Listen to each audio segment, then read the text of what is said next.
Actually, the reason I got into business coaching was a personal coach.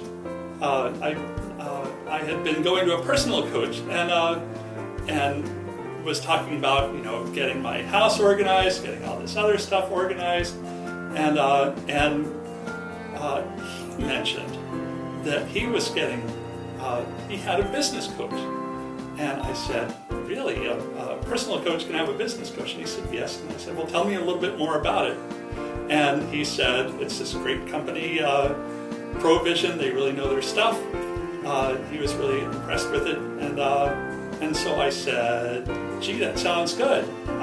It hadn't really occurred to me that there was a difference between personal coaching and business coaching. But he said no, he was learning stuff he had no idea about, and so I thought I'd give it a try. I needed almost like CPR first for business. I'd been in business for a while, and was going nowhere, and I'd been going nowhere for years. And so when I first came in, Paul, my coach, took just almost baby steps. He's saying, here you do this, here you do that. What's your marketing plan? What's a value chain? And they're like, I just needed almost basic terminology.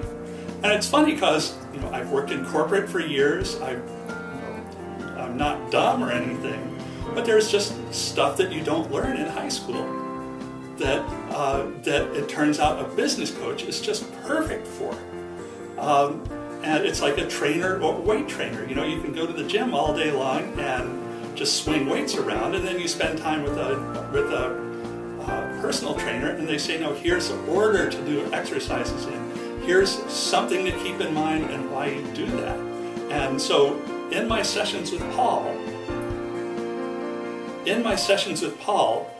we will talk about basic ideas. For the first couple of months, it was just sort of like getting me oriented to what business is.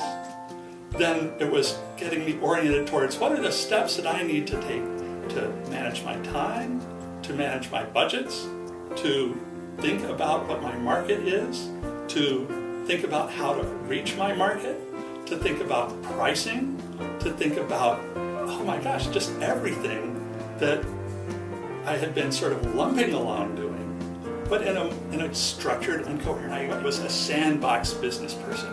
I was reluctant to charge first. I was actually shy about sending in bills. I would discount myself before I got a sale. I would start cutting back on the price. I would go blundering into sales meetings. I would stay at home hoping that if I was just nice, and quiet enough, that people would come by and give me business. And the amazing thing is, sure, sometimes I actually would. I got business. But once I started coming in to Provision, I was just sort of like, now I'm a business person. I got 2 client calls yesterday. And it might be, before I might have gone 6 months without talking to anybody. And one of the reasons I got 2 client calls yesterday, 2 people contacted me wanting to do business, is that I had a business plan. I've got a marketing plan. I have started networking all through coaching at Provision. And so I'm making contact with people. And when I had business calls with people, I was able to speak confidently with them and not give away the store and have a plan. And it's just pretty great.